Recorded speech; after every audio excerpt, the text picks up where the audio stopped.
महाराज महाराज महाराज, आज फिर से वही हो गया जो पिछले 6 महीने से हो रहा है। अरे क्या कहा मंत्री जी, आप ये क्या बोल रहे हैं?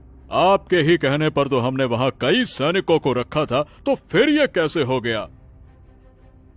हाँ महाराज, हाँ हाँ हाँ, आज फिर से वही हुआ जो महीनों से होता आ रहा है। महाराज, अब तो मुझे समझ में नहीं आ रहा कि क्या होगा हमारे राज्य का। क्या कहूँ महाराज। हो मंत्री जी, हमें जल्द से जल्द कुछ न कुछ तो करना होगा, नहीं तो भारी समस्या हो जाएगी। विजयनगर नामक एक समृद्ध राज्य था जिस पर महाराज आदित्य वर्मन का शासन था। वो अपनी बुद्धिमत्ता और न्याय के लिए जाने जाते थे, लेकिन उनकी रानी लीलावती हमेशा उदास रहती थीं, क्योंकि उनकी कोई संतान नहीं थी।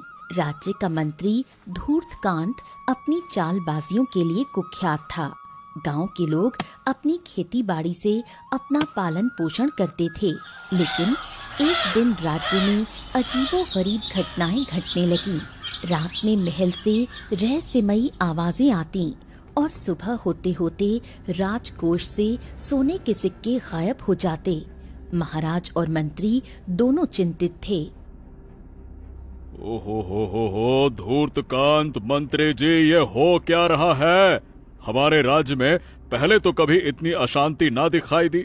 अरे राजकोष से धन गायब होना, यह किसी बड़े खतरे का संकेत है। वही तो महाराज, मैंने अपनी सारी सेना लगा दी, लेकिन कोई सुराग ही नहीं मिल रहा। महाराज, ये किसी मानवीय शक्ति का काम नहीं लगता, शायद कोई अदृश्य शक्ति है। अरे ये क्या मूर्खों जैसी बातें कर रहे हो मंत्री? कोई अदृश्य शक्ति, ये क्या बकवास है? अरे कोई अदृश्य शक्ति होगी भी तो वो हमारे दरबार के राजकोषीय धन के पीछे क्यों पड़ी है? अब ये तो वो अदृश्य शक्ति बताएगी ना महाराज, मुझे क्या पता। अब देखिए, मुझे जो लगा वो मैंने आपको बता दिया। अब आपकी मर्जी है महाराज, माने या ना माने। हाँ ठीक है मंत्री जी, आप और सैनिकों को वहां पे लगाइए, और अगर कोई पकड़ा जाता है तो हम उसे कड़ी से कड़ी सजा देंगे। राजा बहुत चिंतित था। कुछ महीनों से राजा के दरबार में राजकोष का धन गायब हो रहा था। राजा आदित्य वर्मन ने बहुत से उपाय किए, लेकिन अभी तक कोई हल नहीं निकला था। एक दिन राजा अपनी पत्नी रानी लीलावती के साथ बैठे हुए थे। महाराज, आप बुरा ना माने तो मैं आपसे एक बात पूछना चाहती हूँ। हाँ हाँ रानी जी, पूछिए, आप क्या पूछना चाहती हैं? महाराज, मैं देख रही हूँ आप बहुत दिनों से परेशान लग रहे हैं, और अब तो आपने गांव की प्रजा से मिलना जुलना भी बंद कर दिया है। क्या हुआ महाराज? अरे क्या बताऊं आपको, आप तो जानते ही हैं कि कुछ महीने से हमारे दरबार में राजकोष के धन ऐसे गायब हो रहे हैं जैसे कोई अपनी मर्जी से आता है और सारा धन ले जाता है। अगर ऐसा ही चलता रहा तो मैं अपने राज्य के लिए कुछ नहीं कर पाऊंगा। अगर हमारे पास धन ही नहीं होगा तो हम कैसे अपने प्रजा की मदद करेंगे रानी? हाँ महाराज, आप बिल्कुल सही कह रहे हैं, लेकिन महाराज, क्या हमारा राज्य अब सुरक्षित नहीं रहा? अगर हम अपने धन की रक्षा नहीं कर सकते तो प्रजा कैसे सुरक्षित रहेगी? हाँ, मैं भी तो वही सोच रहा हूँ, लेकिन कोई बात नहीं, आप फिक्र मत करिए महारानी जी, मैं कुछ न कुछ जरूर करूंगा, और अगर कोई भी इस अपराध में पाया गया तो उसे बख्शा नहीं जाएगा। बहुत परेशान कर दिया है मुझे। रानी लीलावती ने जब ये सुना तो उनका दुख और बढ़ गया। दिन ऐसे ही बीत रहे थे। कुछ दिन बाद फिर मंत्री धूर्तकांत राजा के पास चिंताजनक खबर लेकर आते हैं। महाराज महाराज महाराज, अब पानी सर से ऊपर बढ़ता जा रहा है महाराज। आज फिर से देखिए, हमारे राजकोष से धन गायब है महाराज। राजा मंत्री की ये बात सुन बहुत ज्यादा चिंतित हो गया और बोला, अरे अरे अरे अरे अरे, हमें तो कुछ समझ ही नहीं आ रहा मंत्री जी कि आखिरकार किया तो किया क्या जाए। हाँ वही तो महाराज, और आपने जैसा बोला था मैंने वैसा किया। बहुत सारे सैनिकों के होते हुए भी धन गायब हो जा रहे हैं महाराज। अगर ऐसा ही चलता रहा तो राज्य की सुरक्षा संकट में आ जाएगी महाराज। तभी पास में बैठी रानी लीलावती ने राजा को चिंतित देख बोला, महाराज, क्यों ना हम अपने महान ऋषि मुनि से इस समस्या के बारे में पूछें। वो हमें कुछ न कुछ जरूर बताएंगे। आप सही कह रही हैं महारानी। हमें अब अपने महान ऋषि मुनि से बात करनी ही होगी। तभी रानी लीलावती की बात सुन महाराज ने ऋषि वशिष्ठ से मिलने का फैसला किया। वो दूसरे ही दिन अपने मंत्री के साथ ऋषि की कुटिया पहुँचे।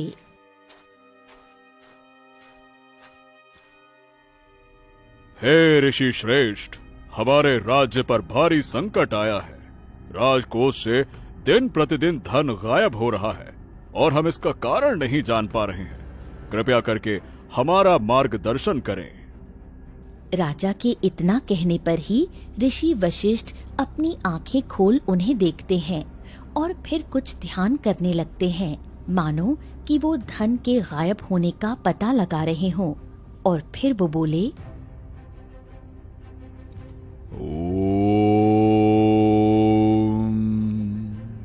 महाराज, ये एक ना एक दिन तो होना ही था, और ये कोई अदृश्य शक्ति नहीं बल्कि एक छिपा हुआ रहस्य है जो आपके सिंहासन से जुड़ा है।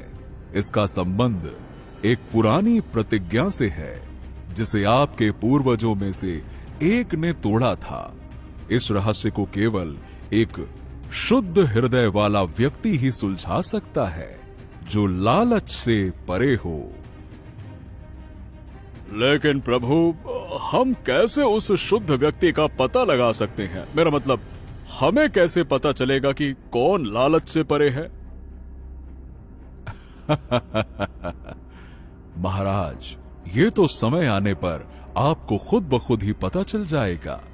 तब तक आप अपने पूरे गांव में घोषणा करवा दीजिए ताकि जिसे भी इस रहस्य के बारे में पता हो वो जरूर आपके पास आ जाएगा। महाराज और मंत्री दोनों असमंजस में थे। वो महल वापस लौट आए। मंत्री ध्रुतकांत के मन में लालच हिलोरे मार रहा था। वो सोचने लगा कि अगर वो इस रहस्य को सुलझा दे तो शायद उसे और अधिक शक्ति मिल जाए और वो उन सारे धन का मालिक बन जाएगा जो उस रहस्य में गायब हो चुके हैं।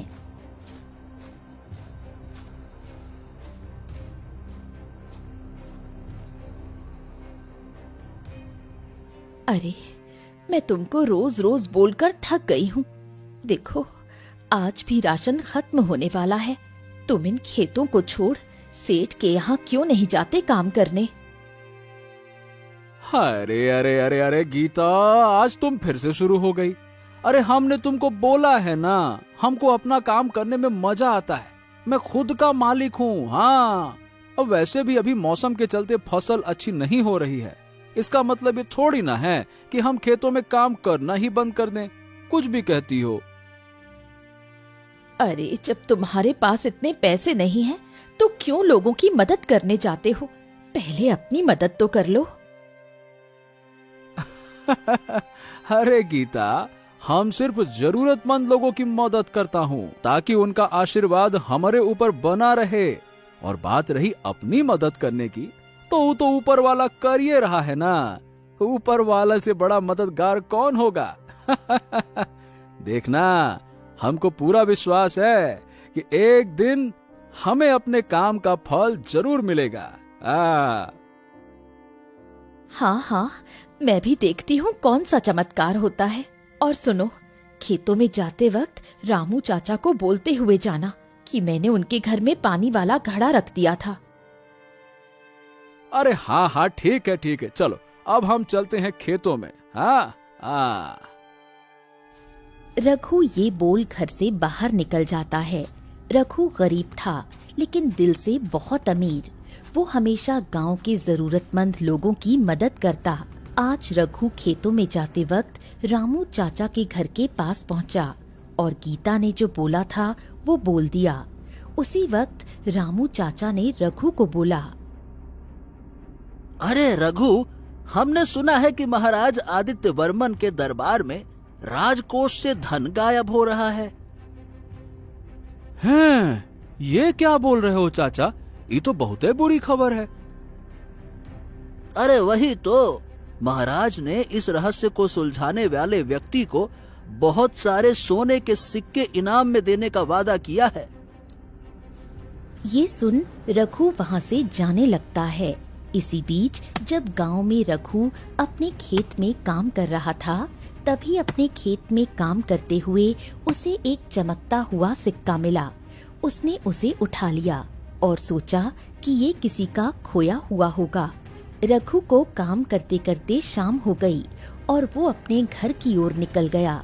कुछ समय बाद जब रघु सोने जा रहा था, तभी वो उस सिक्के को अपने तकिए के नीचे रख देता है और सो जाता है।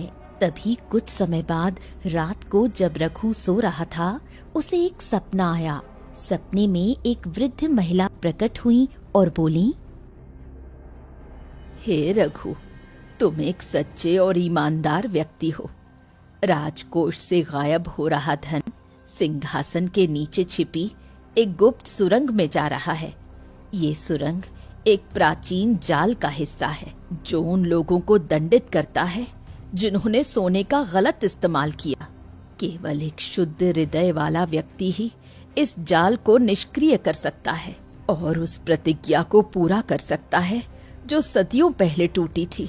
तुम्हें इस सिक्के को सिंहासन के आधार में बने एक छोटे से छेद में डालना होगा।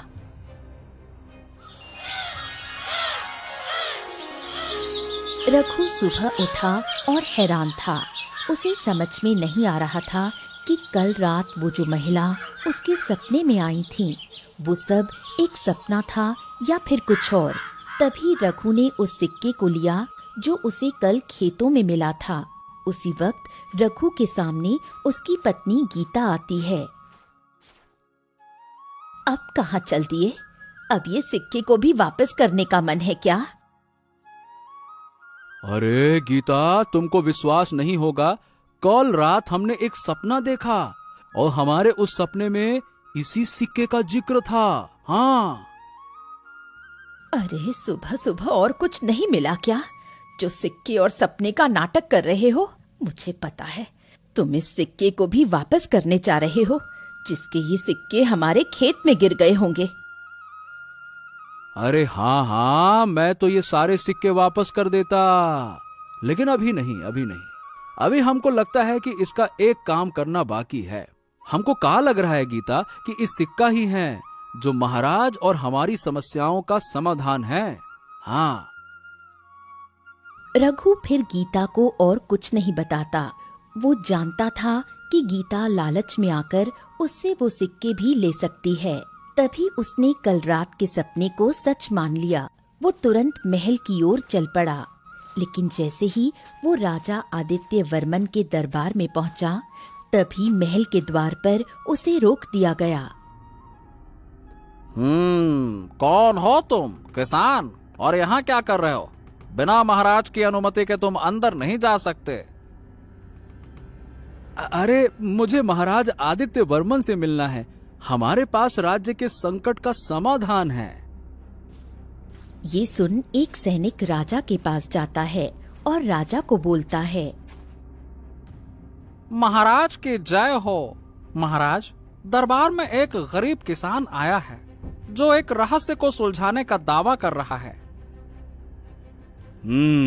अच्छा, क्या वो सही बोल रहा है? चलो एक काम करो, उसको मेरे सामने तो लेकर आओ, फिर देखते हैं। राजा के इतना बोलने पर ही द्वारपालों ने उसे अंदर जाने दिया, क्योंकि महाराजा ने घोषणा की थी कि जो भी कोई समाधान लेकर आएगा उसे तुरंत महल में लाया जाए। रघु को दरबार में पेश किया गया। आओ किसान, बताओ क्या है तुम्हारे पास जो तुमने दरबार में लेकर आने का कष्ट किया? बताओ। महाराज, सबसे पहले तो आपको मेरा प्रणाम।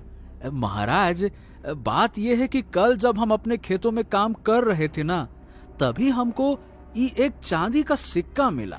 और जब हम कल सो रहे थे तब हमको एक सपना आया जिसमें एक वृद्ध महिला इस सिक्के का जिक्र करते हुए राजकोष के धन का गायब होने का हल भी बता रही थी।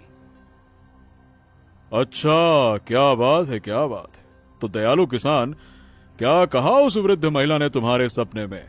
राजकोष से धन गायब होने का क्या रहस्य बताया? बताओ। महाराज, मुझे कल रात जो सपना आया ना, हमको विश्वास है कि यह कोई साधारण सपना नहीं था। ये हमारे राजकोष का धन जो है वो सिंहासन के नीचे एक गुप्त सुरंग में जा रहा है। और ये एक प्राचीन जाल है महाराज, और इसे निष्क्रिय करने के लिए मुझे इस चांदी के सिक्के को, जो मैंने खेत में पाया था ना, ये वाले सिक्के को सिंहासन के उधार में बने एक छोटे से छेद में डालना होगा महाराज। ये सुन राजा के साथ साथ दरबार के सारे मंत्री चौंक गए। उसी वक्त मंत्री धूर्तकांत ने रघु की बात को मजाक में उड़ाया और हंसने लगा। फिर बोला, वाह वाह वाह वाह वाह, देखो तो सही महाराज इनकी मूर्खता। काबिले तारीफ है, अव्वल नंबर की उम्दा प्रदर्शन। अरे महाराज, एक साधारण किसान के सपने पर विश्वास करके आप सिंहासन को छूने की अनुमति देंगे क्या? अपवित्र हो जाएगा महाराज, ऐसा ना करिएगा। इनका क्या है, ये तो मूर्ख है। आप तो समझदार हैं ना महाराज। मंत्री के ये कहने पर राजा ने थोड़ा सोचा, क्योंकि ये सुरक्षा से संबंधित सवाल थे। लेकिन तभी राजा को उस ऋषि मुनि की बात याद आ गई। शांत रहो धूर्तकांत। तुम ये भूल रहे हो कि ऋषि वशिष्ठ ने कहा था कि एक शुद्ध हृदय वाला व्यक्ति ही रहस्य सुलझाएगा। इस किसान में हमें वो शुद्धता दिखती है। ठीक है, आओ रघु, तुम इस रहस्य को सुलझाओ। महाराज ने रघु को सिंहासन के पास जाने की अनुमति दी। रघु ने ध्यान से देखा और सिंहासन के आधार में एक छोटा सा, मुश्किल से दिखने वाला छेद पाया। उसने धीरे से उस सिक्के को उस छेद में डाल दिया। जैसे ही सिक्का छेद में गिरा, एक तेज रोशनी चमकी और महल की जमीन हिलने लगी। सिंहासन के नीचे एक गुप्त द्वार खुल गया, जिसमें एक प्राचीन सुरंग दिखाई दी। सुरंग के अंत में गायब हुआ सारा सोना और एक प्राचीन ग्रंथ पड़ा था। सब हैरान थे, खासकर मंत्री धूर्तकांत, जो शर्मिंदा था क्योंकि उसकी नजर इस सारे सोने पर थी और उसकी योजना अब नाकामयाब हो गई थी। तभी रानी लीलावती रघु से बोली, महाराज, ये सारे खजाने ये ईमानदार और शुद्ध व्यक्ति ही ला सकता है। कृपया आप इसे अनुमति दें। हाँ रानी जी, आप बिल्कुल सही कह रही हैं। जाओ रघु, ये सारे धन और वो ग्रंथ इधर लेकर आओ, जाओ। रघु ने सुरंग में प्रवेश किया और ग्रंथ को बाहर ले आया। उसी वक्त ऋषि वशिष्ठ भी दरबार में पहुंच गए और उन्होंने कहा, ओम नमः शिवाय, नमः शिवाय। महाराज, इस ग्रंथ में आपके पूर्वज महाराज सूर्यदेव की एक प्रतिज्ञा लिखी है। उन्होंने युद्ध में मिले सोने का उपयोग अपने निजी सुख के लिए किया था, बजाय इसके कि वो उसे प्रजा के कल्याण में लगाते। इस कारण एक श्राप लगा कि जब तक कोई शुद्ध हृदय वाला व्यक्ति उस सोने और सारे धन को खोज कर वापस ना कर दे और एक नई प्रतिज्ञा ना ले ले, तब तक धन गायब होता रहेगा। हो, तुम्हारा बहुत बहुत धन्यवाद रघु। आज तुम्हारी वजह से हम ये सारे धन को बचा पाए और इस श्राप को हमेशा के लिए खत्म कर पाए। अगर आज तुमने हमारी और हमारे राज्य की मदद ना की होती तो शायद ये पूरा का पूरा मेरा राज्य ही तबाह हो जाता। बहुत बहुत धन्यवाद। अरे नहीं नहीं महाराज, ये तो किसी न किसी को करना ही था। मैं तो खुद भगवान का शुक्रगुजार हूँ जो हमको इस काम के लिए चुना गया। क्योंकि अगर कल वो सिक्का नहीं मिला होता ना, तो वो सपना भी नहीं आया होता, तो शायद हम भी यहाँ नहीं होते। राजकोष के धन ऐसे ही गायब होते होते खत्म हो जाते महाराज। शुक्र तो भगवान का करिए जो हमको भेज दिया। हाँ महाराज, रघु ने आज वो काम कर दिया जो यहाँ का बड़े से बड़ा व्यक्ति नहीं कर पाया। रघु, तुमने न केवल हमारे राज्य को संकट से बचाया, बल्कि हमें एक बहुत महत्वपूर्ण सबक भी सिखाया। तुम्हारी ईमानदारी और निस्वार्थता ही असली धन है। महाराज आदित्य वर्मन ने तुरंत प्रतिज्ञा ली कि वो उस सारे सोने का उपयोग प्रजा के कल्याण और राज्य की समृद्धि के लिए करेंगे। उन्होंने रघु को धन्यवाद दिया और रघु को उस सारे धन में से कुछ हिस्सा दिया, जिससे रघु की आर्थिक स्थिति में सुधार आया। साथ ही साथ उसे अपना निजी सलाहकार नियुक्त किया। रानी लीलावती ने भी रघु की सराहना की और अपने मन में एक शांति महसूस की। उस दिन के बाद राज्य में फिर कभी धन की कमी नहीं हुई और विजयनगर पहले से भी अधिक समृद्ध हो गया। हाँ चलो, आज खेत का काम जल्दी हो गया। चलो पास वाले तालाब में नहाने चलते हैं। बाप रे बाप, बड़ी गर्मी है।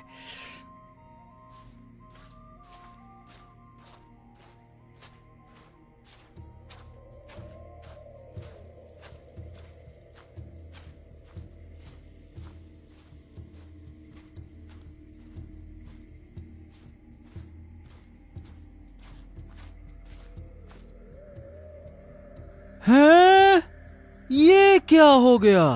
है ससुरा, ये तो तालाब सूख गया। ये कैसे हो सकता है? अच्छा, अब समझा, ये इतनी गर्मी पड़ रही है, इसी के कारण ये हुआ होगा। हाँ, अब ये तो होना ही था।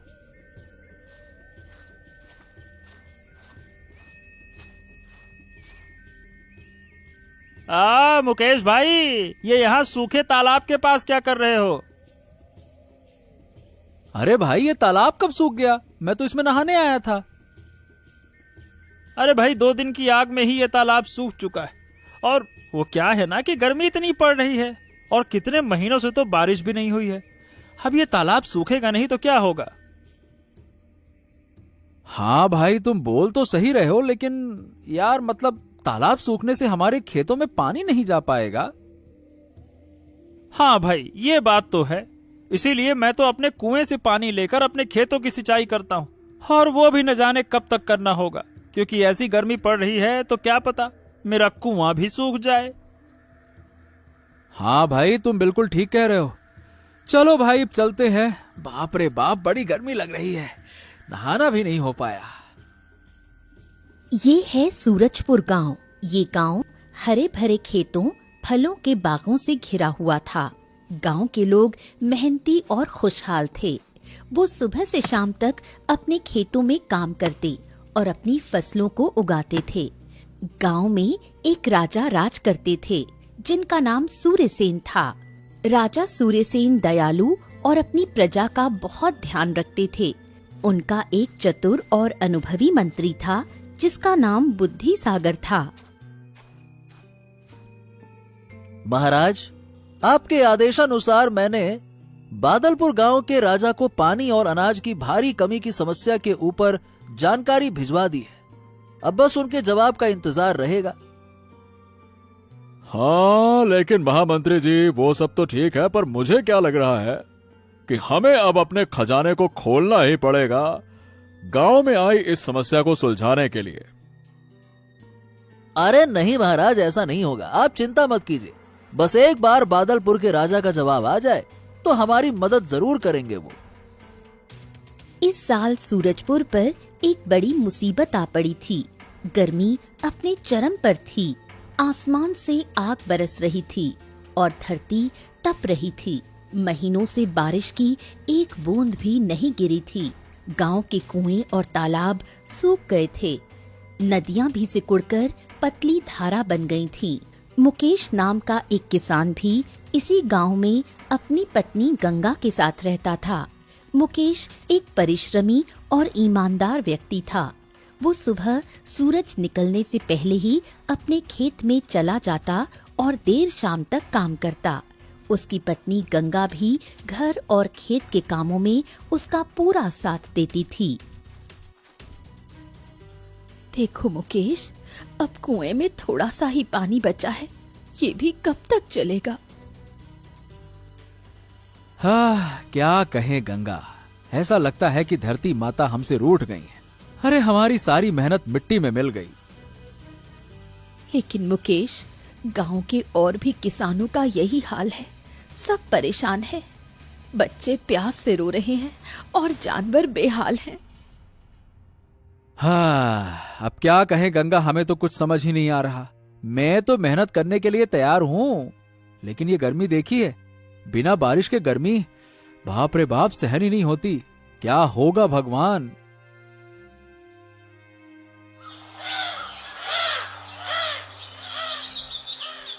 अरे रत्नाकर चाचा, अब आप ही बताओ, क्या होगा इतनी गर्मी में हमारा? गर्मी से तो अब गांव के बच्चे भी बेहाल हो गए हैं। बाप रे बाप। हाँ भाई, ऊपर से फसल बर्बाद होने के कारण बाजार में सब्जियों के दाम भी बढ़ गए हैं। हाँ हाँ, ये तो तुम लोग ठीक बोल रहे हो, लेकिन इस गांव का बुजुर्ग किसान होने के नाते मैं कहना चाहता हूँ कि हमें फिर से राजा के पास इस समस्या के ऊपर बात करनी होगी, नहीं तो मुझे लग रहा है कि हमारी हालत और भी खराब होने वाली है। हाँ रत्नाकर चाचा, तुम बिल्कुल सटीक बात बोल रहे हो। अगर हम राजा के पास नहीं गए ना, तो बहुत देर हो जाएगी। हाँ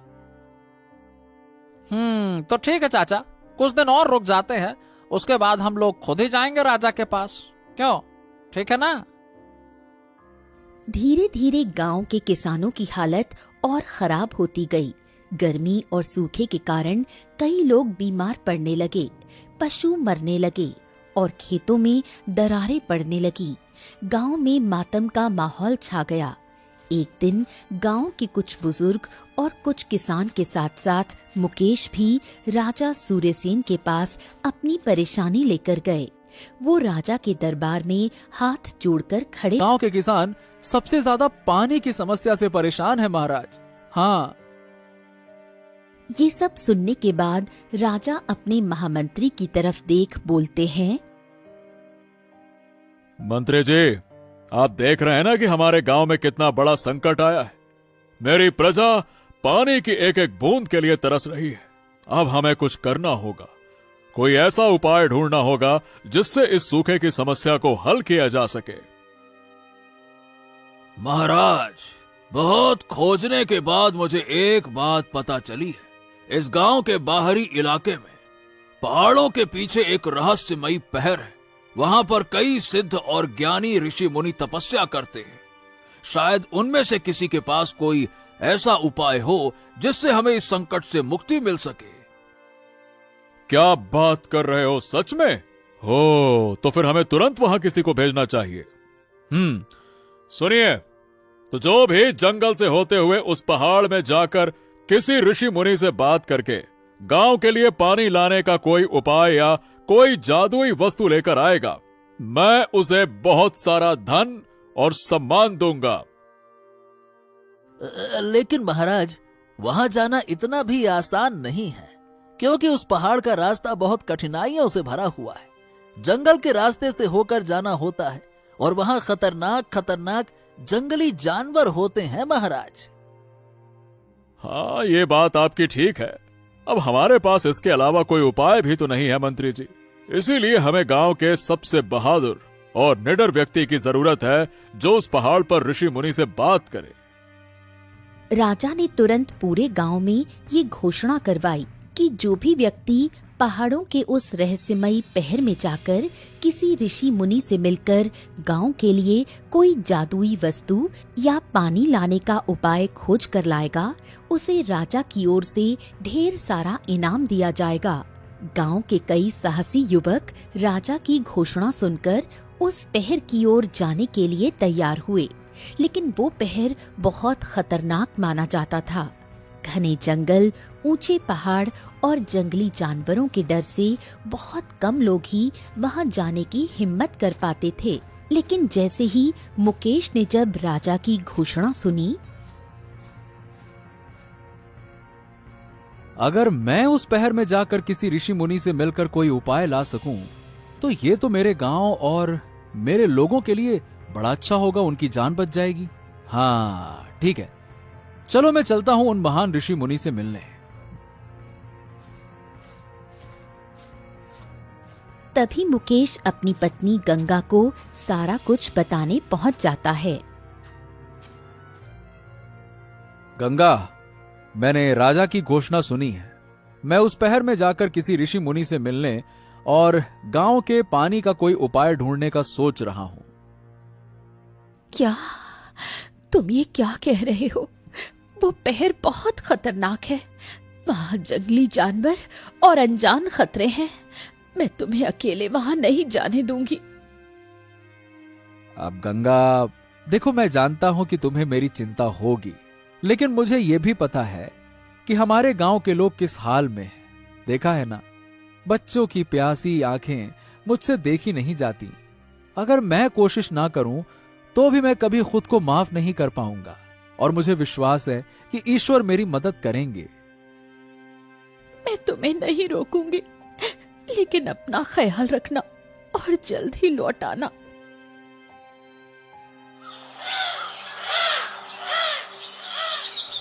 अगले दिन सुबह मुकेश ने अपनी पत्नी से विदा ली और उस रहस्यमयी पहर की ओर निकल पड़ा। उसका मन गांव के लोगों की चिंता और एक उम्मीद की किरण से भरा हुआ था। कुछ देर चलने के बाद मुकेश अपनी मंजिल की सबसे खतरनाक जगह पर पहुंचा, जो ये जंगल था। अरे बाप रे बाप, ये जंगल तो बहुत घना है और न जाने कौन कौन से जानवर यहाँ रहते होंगे। लेकिन मुझे यहाँ बहुत सावधानी बरतनी होगी, क्योंकि किसी भी वक्त कोई भी जंगली जानवर मेरे ऊपर हमला कर सकता है।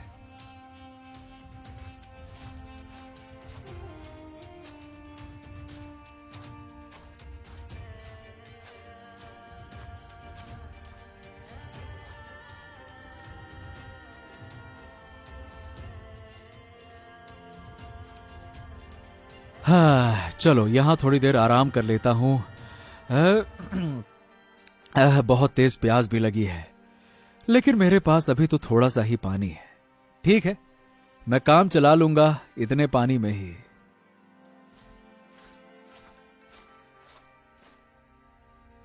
मुकेश जब जंगल के बीचों बीच था, जैसे ही मुकेश एक पेड़ के नीचे आराम करने बैठा, तभी उसके पास एक खरगोश आया। अरे अरे अरे, ये क्या? ये खरगोश तो मेरे पास ही आ रहा है। कहीं ये कोई जादुई खरगोश तो नहीं है? चलो इसे भगाता हूँ। अरे अरे अरे अरे, भाग भाग यहाँ से। भाग, अरे भाग जा, नहीं तो मैं बताऊं क्या, मारूं। हट भाग। अरे नहीं नहीं नहीं नहीं दोस्त, मैं एक रहस्यमयी खरगोश हूँ और तुम्हें मुझसे डरने की कोई जरूरत नहीं है। वैसे ये बताओ, तुम कहाँ जा रहे हो? मैं वो जंगल के बाहर वाले पहाड़ों पे जा रहा हूँ, जहाँ महान ऋषि मुनि रहते हैं। मुझे उनसे अपने गांव की समस्या के ऊपर कोई उपाय लेना है। अच्छा, तो तुम वहां जा रहे हो। ठीक है, तुम मेरे लिए एक काम करो। जब तुम उन महान ऋषि मुनियों से मिलोगे ना, तब उनसे पूछना कि मैं कब इंसानी रूप में आऊंगा, कब मेरा श्राप खत्म होगा। पूछोगे ना? हाँ हाँ ठीक है खरगोश जी, मैं उनसे आपके सवाल का जवाब जरूर पूछूंगा। मुकेश ये बोल फिर से अपने रास्ते निकल जाता है। तभी थोड़ी देर चलने के बाद उससे एक हिरण मिलता है। अरे भाई, क्या तुम मुझे पानी पिला सकते हो? मैं अभी बहुत थका हुआ हूँ, कल से कुछ खाया पिया नहीं। हाँ हाँ हाँ, क्यों नहीं हिरण जी, ये लो, थोड़ा सा पानी मेरे पास है, लो लो पी लो। मुकेश हिरण को पानी पिलाता है। जब हिरण की प्यास बुझ जाती है तब, हाँ, तुम कहाँ जा रहे हो दोस्त? मैं जंगल वाले पहाड़ों पे जा रहा हूँ जहाँ ऋषि मुनि रहते हैं। अच्छा, तो तुम वहां जा रहे हो। देखो मेरे दोस्त, मैं तुम्हें वहां नहीं ले जा सकता, लेकिन तुम्हें यह बता सकता हूं कि तुम किधर से जाओगे तो तुम्हें कोई परेशानी नहीं होगी। अच्छा, ऐसी बात है तो जल्दी से मुझे बता दीजिए हिरण जी, क्योंकि मुझे इस जंगल के बारे में कुछ नहीं पता।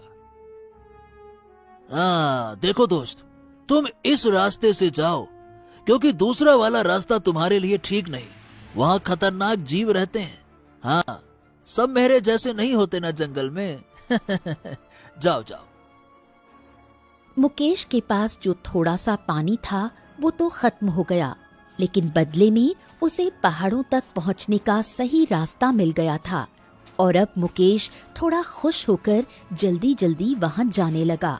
थोड़ी ही दूर जाने के बाद उसे एक बुढ़िया मिली जो जंगल में ही एक छोटी सी कुटिया के पास बैठी थी।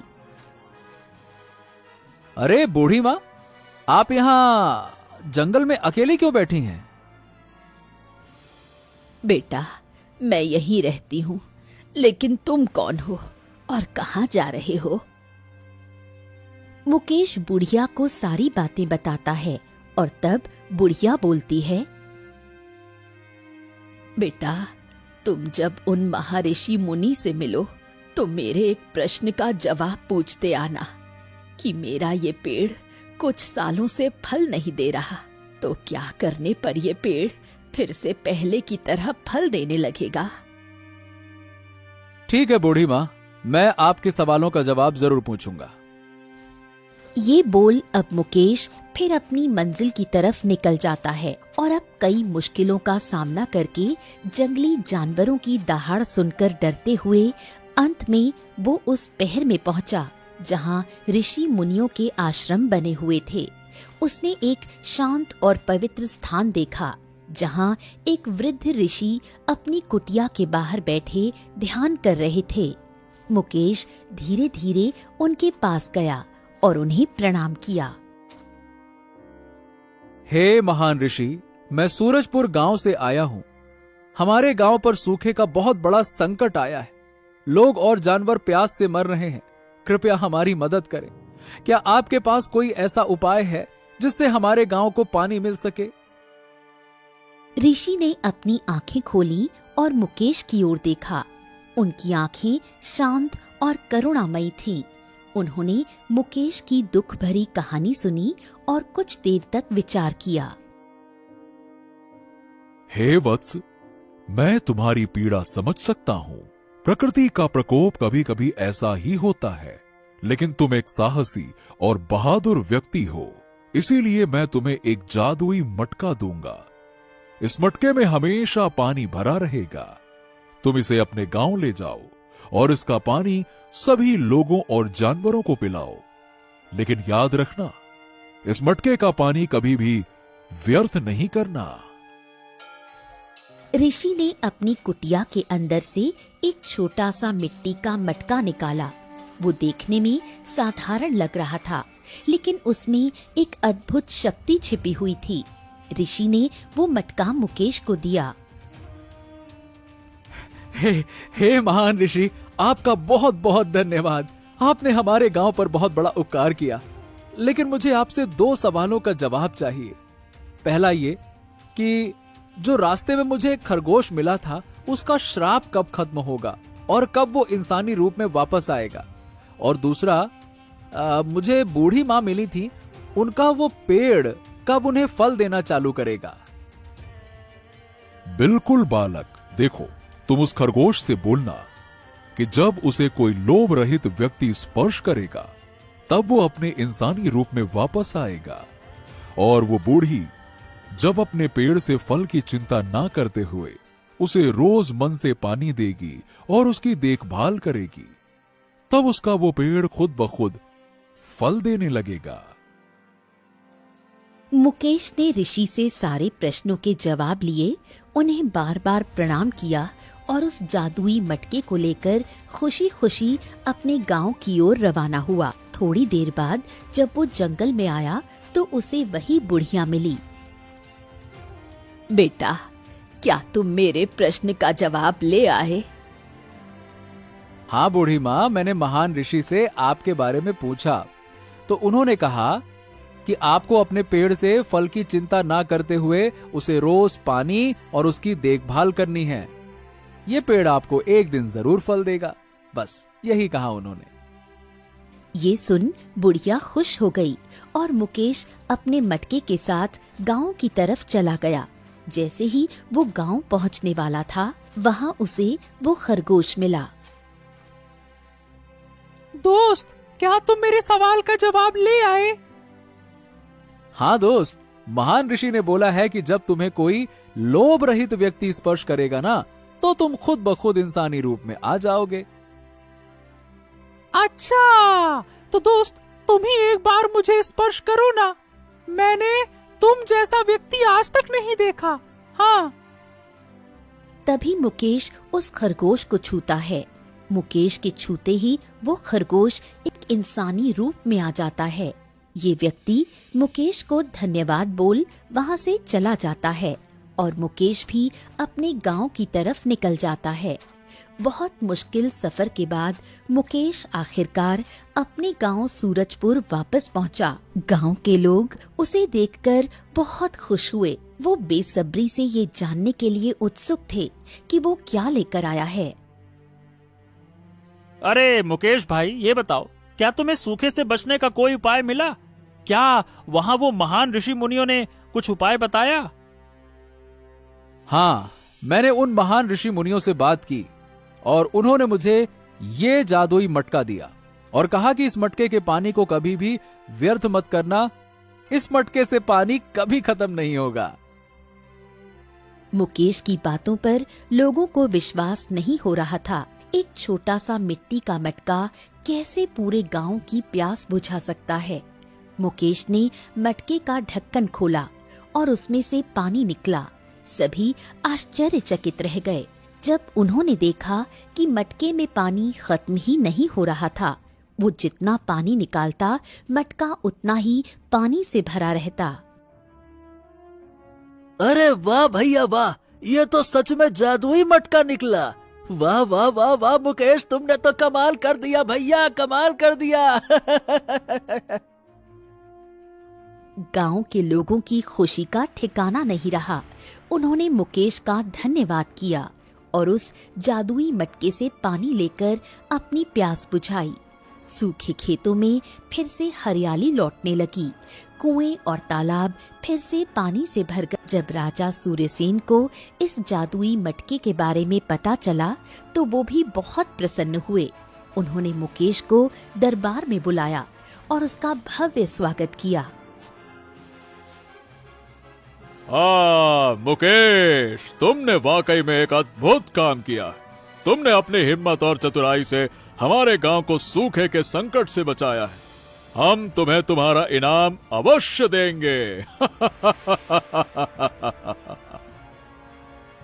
राजा ने मुकेश को ढेर सारा धन, जमीन और सम्मान दिया। पूरे गांव में मुकेश की बहादुरी और बुद्धिमानी की चर्चा होने लगी। जादुई मटके के कारण सूरजपुर गांव फिर से खुशहाल हो गया। लोगों के चेहरे पर मुस्कान लौट आई। मुकेश और गंगा भी सुख और शांति से रहने लगे। वो हमेशा उस ऋषि मुनि के आभारी रहे जिन्होंने उनकी मदद की थी। लेकिन ऋषि की बात मुकेश और गांव के लोगों को हमेशा याद रही कि उस जादुई मटके के पानी को कभी भी व्यर्थ नहीं करना है।